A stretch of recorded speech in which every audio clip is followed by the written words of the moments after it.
Louvado seja nosso Senhor Jesus Cristo, meus irmãos, minhas irmãs, para sempre seja louvado. Diácono Deusimar Andrade, mais uma vez com vocês no Palavra Encarnada, dia 29, dentro das oitavas do Natal. Que grande alegria, meus irmãos.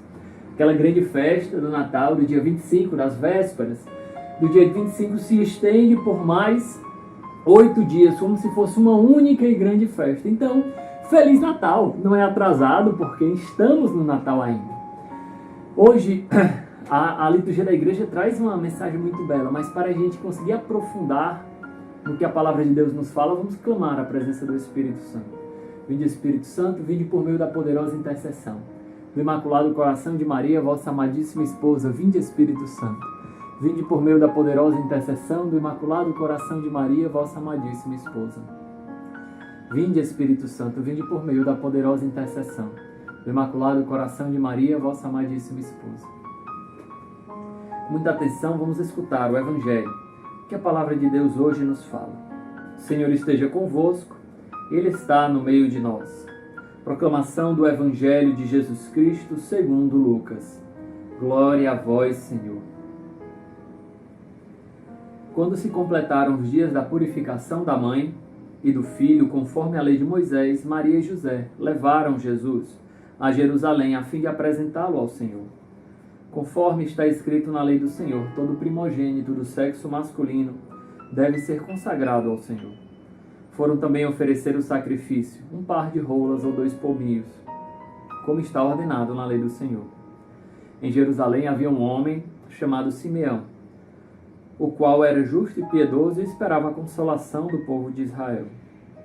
O Santo Espírito estava com ele. Ele havia anunciado que não morreria antes de ver o Messias, que vem do Senhor. Movido pelo Espírito, Simeão veio ao templo. Quando os pais trouxeram o menino Jesus para cumprir o que a lei ordenava, Simeão tomou o menino nos braços e bendisse a Deus. Agora, Senhor, conforme a tua promessa, podes deixar teu servo partir em paz, porque meus olhos viram a tua salvação, que preparastes diante de todos os povos, luz para iluminar as nações e glória do teu povo Israel. O pai e a mãe de Jesus estavam admirados com o que se dizia a seu respeito. Simeão os abençoou e disse a Maria, a mãe de Jesus: este menino vai ser causa tanto de queda como reerguimento para muitos em Israel. Ele será um sinal de contradição. Assim serão revelados os pensamentos de muitos corações. Quanto a ti, uma espada te transpassará a alma. Palavra da salvação, glória a vós, Senhor. Meus irmãos, minhas irmãs, que evangelho lindo, que evangelho maravilhoso. E para nós é um evangelho muito significativo, porque em latim, a expressão que o velho Simeão usa é Nunc dimit servum tuum domine, secundum verbum tuum in pace, quia viderum toculum mei, salutare tuum. Lumen ad revelationes gentium. A luz se revelou às nações. Uma luz, lumen, se revelou às nações. Que lindo, meus irmãos. Gentium não é o povo propriamente dito, não é a plebis, né? Aquelas pessoas que são povo, não. Gentium, aqueles povos mais distantes. Isso mostra muito significativamente para o nosso carisma que a nossa vocação ela não é fechada. Pelo contrário, ela é uma vocação aberta. Ela deve estar aberta à graça de Deus e buscar os mais distantes, mais concretamente os abandonados. Mas vamos voltar o passo a passo aqui no Evangelho de Deus.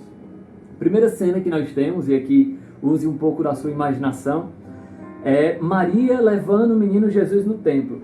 Originalmente isso se chama purificação. E a gente se pergunta, como é que Maria vai ser purificada que ela não tinha pecado? Não é.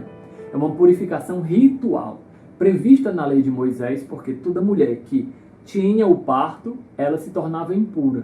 Porque o derramamento de sangue, na visão judaica, tornava impura. A Virgem Maria concebeu de maneira imaculada. Como aconteceu isso, nós não temos como saber em detalhes, mas a nossa fé nos fala que Cristo nasce da Virgem Maria sem romper a sua virgindade. Porque Maria é virgem antes do parto, durante o parto e pós o parto. Porém, para cumprir a lei de Moisés, Maria ela faz essa purificação ritual. Vejam, o Rondinelli, ele sempre que reza o texto, né, no quarto mistério gozoso, né, fala exatamente disso. No quarto mistério gozoso, purificação da Virgem Maria. E ele gosta de usar um adjetivo muito interessante, a purificação ritual da Virgem Maria. E outra coisa interessante, porque na lei judaica, essa purificação, ela acontecia por quê?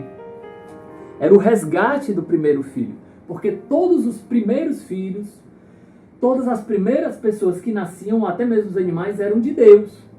E como eram de Deus, eles mereciam ser sacrificados. Interessante isso. Mas como não se sacrifica um ser humano, um filho, você vai ao templo e sacrifica algo para resgatar o seu filho. Essa mentalidade religiosa judaica nos mostra muito. Porque o que nós vemos aqui não é um resgate de Jesus. A interpretação cristã, os padres da igreja vão mostrar que a interpretação ali não é a Virgem Maria indo resgatar o seu filho, mas consagrá-lo. Tanto que no final do Evangelho nós vamos ver o anúncio de sua paixão. Olha, esse menino será causa de contradição. Será causa de queda e de reerguimento para muitos. E a ti uma espada te transpassará. É como se Simeão estivesse já profetizando o sacrifício redentor de Cristo. Então, meus irmãos, a Virgem Maria não vai ao templo, primeiro, para uma purificação dos pecados. Porque o ritual judaico não podia perdoar os pecados. Ele era uma purificação ritual. Mas Maria, mesmo sem precisar nem sequer dessa purificação ritual, para ser obediente à lei de Deus, que Deus inspirara aos profetas, a Moisés, ela cumpre isso. Então, isso para nós deve ter um grande ensinamento, a obediência, mesmo quando não é estritamente necessário. Às vezes a nossa arrogância, a nossa soberba, cai nessa tentação de, não, eu não preciso obedecer nisso, eu posso fazer do meu jeito. Não. Olhemos para a Virgem Maria. Ela obedeceu nos mínimos detalhes. Ela foi fiel à graça de Deus nos mínimos detalhes. Mesmo quando ela sequer precisava, porque o seu testemunho, a sua graça, a graça de Deus agindo no seu coração, assim o exigia. Então, se nós queremos ter um coração semelhante da Virgem Maria, nós precisamos assumir os seus sentimentos. Sentimentos de uma profunda obediência. Então, uma outra coisa que precisamos focar aqui é a oferta que Maria e que José fizeram. Qual é a oferta que eles fizeram? Uma oferta de pobres. Porque eles não tinham sequer um cordeiro para imolar pelo seu filho, mas eles só tinham uma pombinha e uma rola.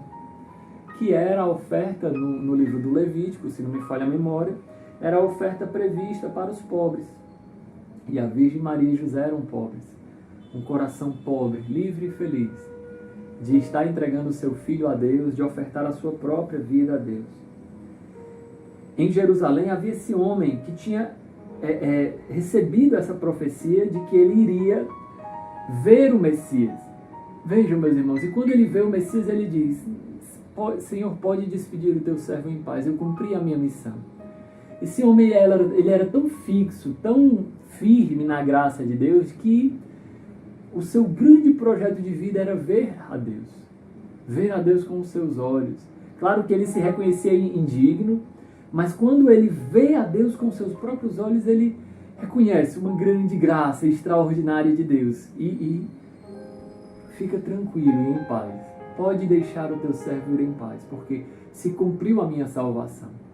Então, meus irmãos, isso mostra o quanto o coração de Simeão ele era desapegado dos bens do mundo.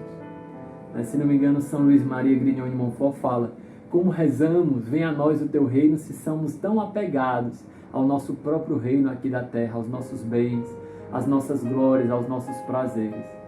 Então isso mostra um coração que tem Deus no centro. Santa Teresinha dizia, olha, se tenho Jesus, tanto faz estar vivo ou estar morto. São Paulo, em suas cartas, diz, olha, para mim morrer é lucro.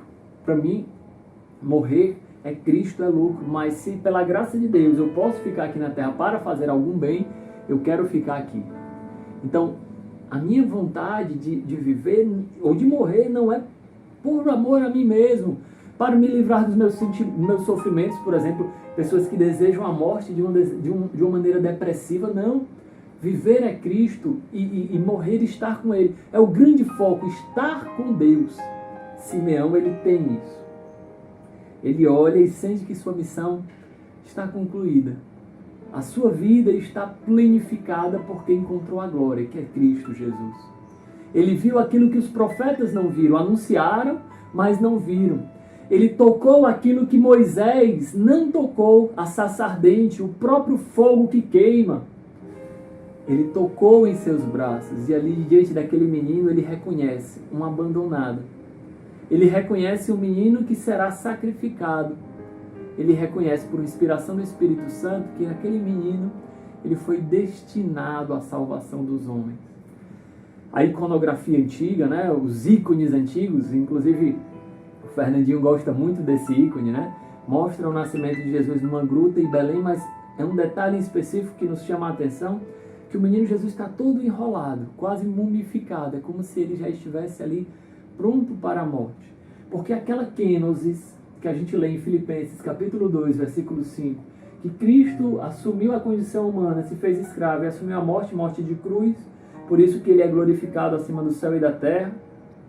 Essa mesma kenosis da cruz é assumida no Natal. A kenosis do verbo, o verbo se esvazia da condição divina, claro, sem deixar de ser Deus, mas da sua aparência divina e se faz homem. Assume em tudo a nossa humanidade, é uma grande kenosis, é um grande esvaziamento. Tanto que a tradição da igreja sempre reconheceu isso, meus irmãos, de que antigamente, na liturgia antiga, não se chamava só Páscoa, não se chamava só Natal, se chamava Páscoa Natalina. Tanto que o paralelo litúrgico é o mesmo, assim como a Páscoa, a ressurreição de Cristo, tem as oitavas, nós vamos encontrar a Páscoa Natalina com a sua oitava. Depois da reforma litúrgica, na década de 60, do Concílio Vaticano II, nós vamos notar exatamente isso. As únicas duas oitavas que permanecem são a Páscoa, a ressurreição de Cristo, e depois a Páscoa Natalina. Antigamente existia a Páscoa da Transfiguração, entre outros. Algumas Páscoas dedicadas à Virgem Maria, oitavas da Transfiguração, oitava da Virgem Maria. Hoje, a tradição da igreja preferiu conservar essas duas para revelar os dois grandes mistérios que são paralelos. A encarnação do verbo, kenosis de Cristo, humilhação e entrega de sua vida aos homens, e depois a humilhação máxima da cruz, que é a humilhação redentora de Cristo na cruz. Nesses dois grandes mistérios, meus irmãos, nós da comunidade podemos ver o abandonado. O abandonado que não se reveste da glória humana, que não quer dar respostas meramente humanas, mas quer, com toda a humildade, se encarnar no coração do homem, se fazer próximo, amigo do homem. Por isso, meus irmãos, peçamos ao Senhor a graça de ter os mesmos sentimentos de Cristo Jesus. Glória ao Pai, ao Filho e ao Espírito Santo, como era no princípio, agora e sempre. Amém. Sobre você que assistiu esse vídeo, sobre toda a sua família, repousa a bênção de Deus Todo-Poderoso, Pai, Filho e Espírito Santo. Amém.